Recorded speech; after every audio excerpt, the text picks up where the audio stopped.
berada di Jalan Kertajati di dekat Novotel.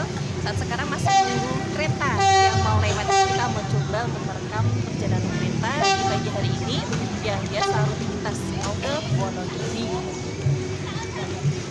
Pelan-pelan soalnya kan banyak para pejalan kaki yang ikut CFD. Lihat.